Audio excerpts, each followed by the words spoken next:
Morning. Well, today I thought I would just give you a brief history of our local waterways, and everything comes about the accident. But I was boating for 10 years and I didn't know any of it. So as in true tales, as in true starting tales, I'll tell you the history briefly, then I'll tell you it in a little more detail, and then I'll remind you at the end. That's how you write books, isn't it? Eh? Right, so I thought the best place to start is, well, fairly obviously, at the river, eh? So, not many people about, sun's just come out, so it's a nice morning. Someone just come up in the car, but never mind, they won't be there long. So now, this is the Witham, just in case you're wondering. And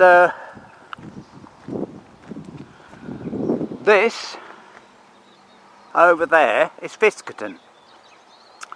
And as I learnt from watching the grain run, the old name for this was Fishertown.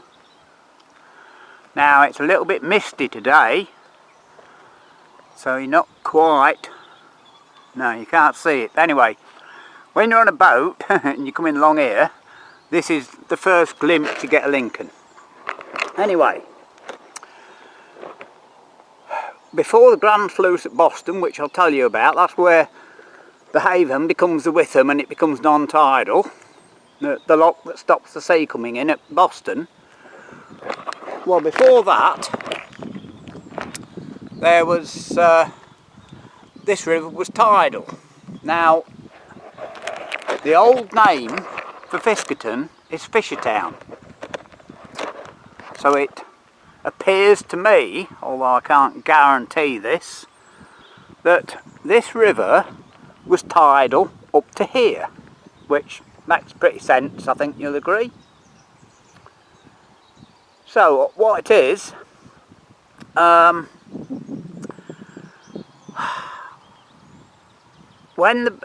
they had to rely on wind and tide, the boats came up to here and then it stopped, so the tide came to here. It says in the history books, I think it came to Lincoln, but not quite. It came to here.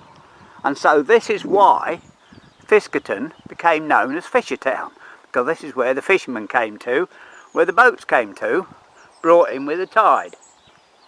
I think you'll agree that that makes a bit of sense. Right, what I'm going to do now, we're going to Bardney, and I'll go around the lock and show you a bit round the lock, just to make it a bit more interesting. And I've got some pictures from my boating, and I've got some video clips. I'll put in video clips. I've got quite a few, bits of video. So I think that's the best way to do it, and we'll explain as we go. Well, here we are on the road to the lock. I thought I would come down my car. It's not dusty. It won't hurt it, have a steady run along this road. So I thought what we'll do, I'll tell you a little bit on the way down. So it's not going to be perfectly steady, but my camera work never is it? Eh? Anyway, right, so this is what we know, right? As I say, I can't guarantee it, but this is what we know. So, the Haven comes from Boston, from the Wash, and it's a half-hour trip on a boat up the Haven to come out the Wash. I've been out a couple of times, a few times I should say.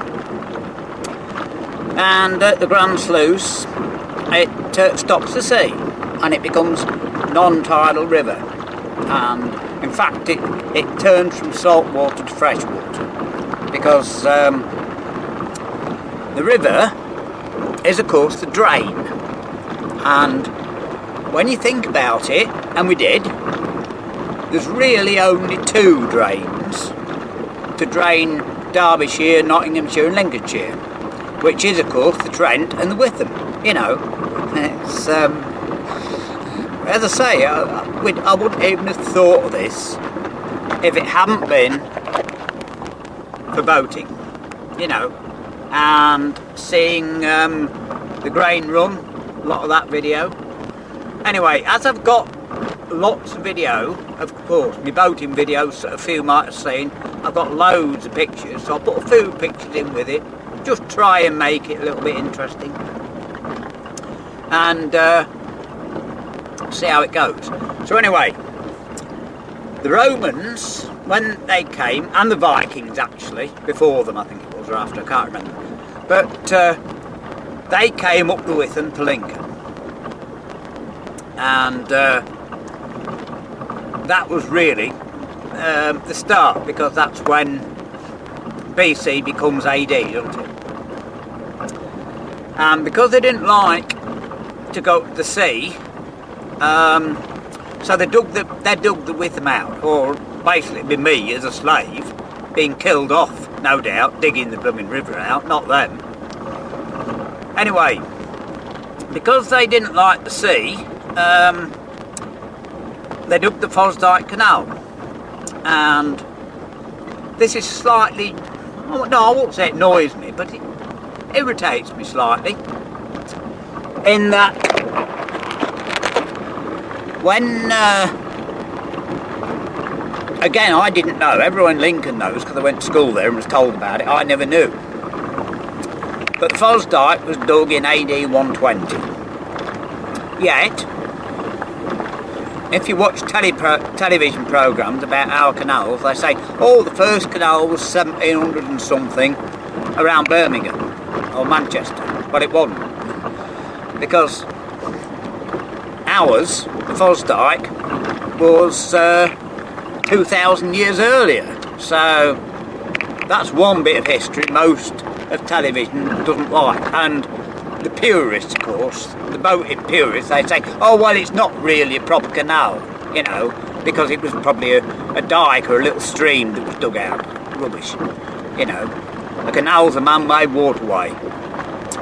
And the Witham isn't man-made. It was widened and made navigable, but it certainly wasn't man-made. So that's basically it, and as I just said, it was tidal up to Fiskerton before the Grand Sluice, and that's how Fiskerton got its name, where the fishing boats ended up, where they stopped drifting inland, and I think you know most of the other history.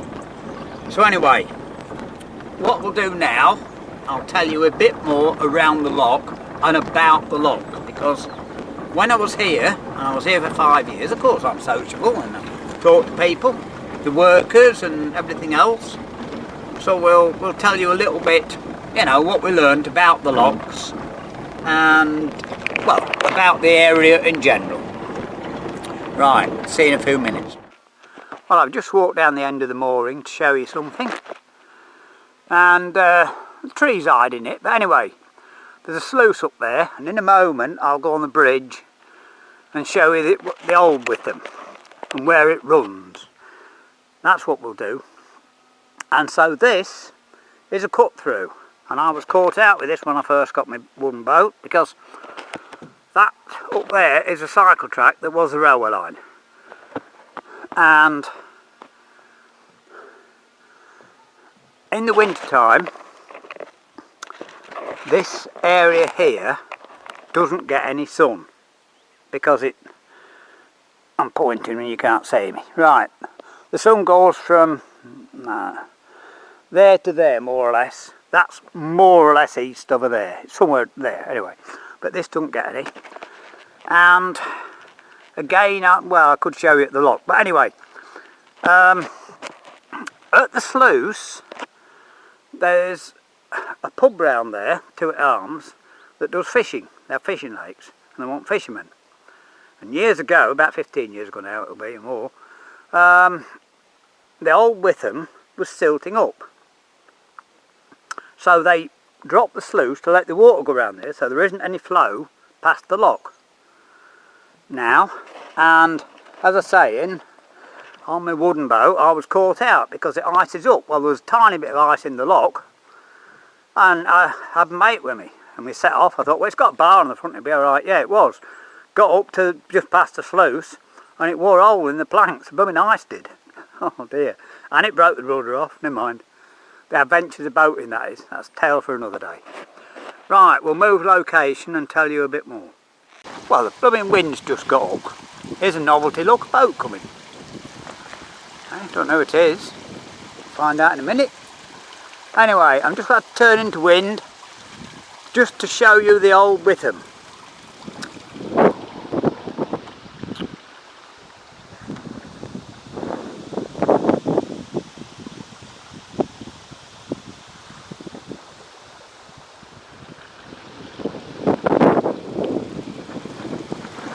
So what they did, of course, was cut through, you know, like cut the bend out, didn't they? And I can't remember exactly when this lock was put in. Let me get off this bridge anyway, because we'd be out the wind then.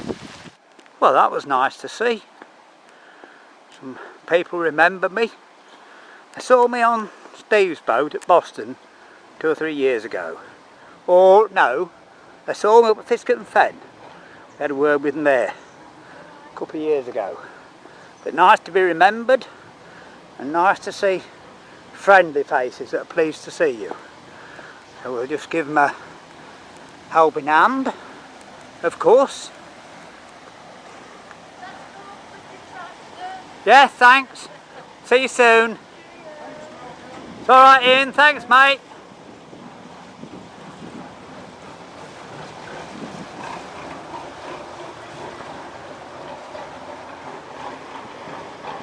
So that's the third friendliest person I've seen. We don't need to chuck these gates again. I'll just drop the paddles. So that's quite an easy job, isn't it? So there we are. Well, very pleasant day so far. Right, I'm just showing the lock gates because I've something to tell you about them. In fact, just last night, this is what made me think of doing this video. Right, we'll just go away from the waterfall. Well, I was going to do it from the bridge, but I think this is the best spot because I think you can just see the lock in the background. So I'm just going to tell you about the lock gates. Now,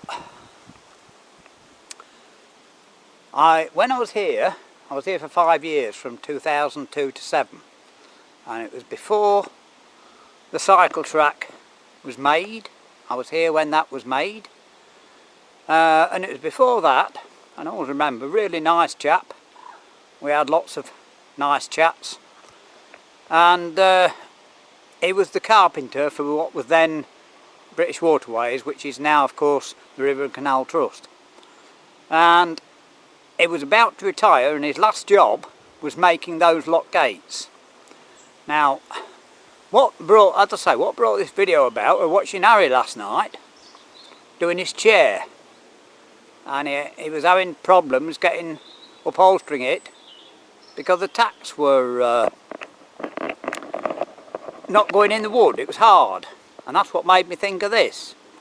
Now, these gates are now made of oak, but they were for a while made of Irocco. I think it was Irocco, but it was some very hard wood that doesn't float. Well, of course, lock gates were designed to float, and what was happening was all the new ones were pulling the hinges out of the casings, so they went back to making them out of oak. And as I say, this is a nice chap, this carpenter, that made the gates, and that was his last job before he retired. So I thought I'd just tell you that, just for a little bit of interest. Now, because the wind's going to get me a bit, I will show you something else in a moment, but if I can just poke it right between those weeds, look, right between those weeds, here's the Tuit Arms, and that's where the old Witham runs round to.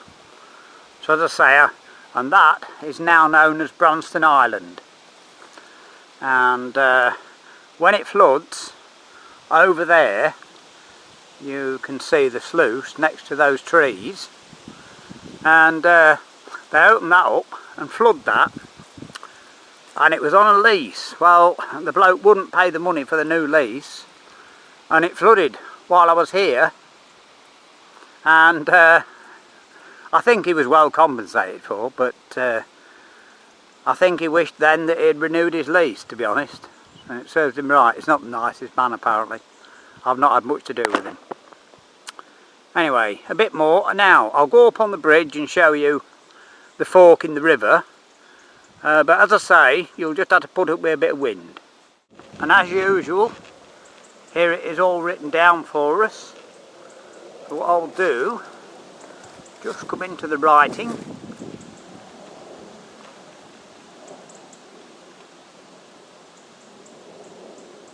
And then, if I haven't quite given you time to read it, or you can't see it, you can either zoom it a bit or stop the video, you know, what you want to do.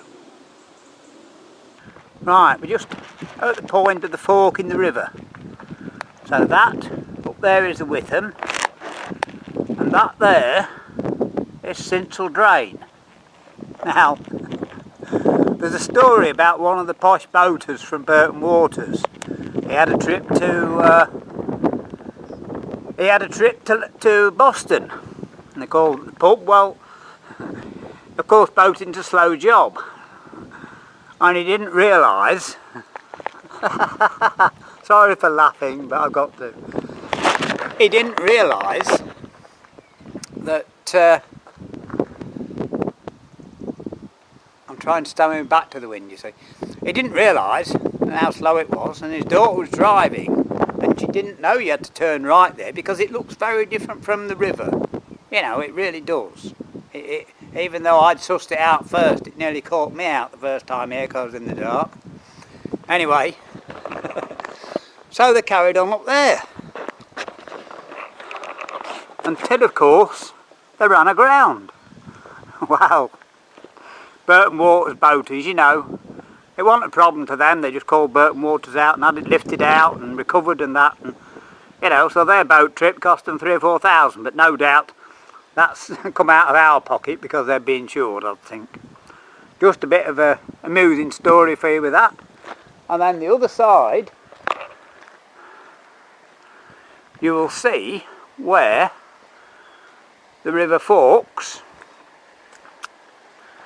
And again, that's the old Witham going round that bend, and you turn right to go to the pub. I think I might have mentioned this recently, I'm not sure, but I'll tell you again. You've got to turn right under the Bailey Bridge, and we told people several times to do that. Well, of course they never did, and next thing, blooming phone's going, you know, oh, I've run aground, because on the sluice there's a blooming great slab, you know, a sill.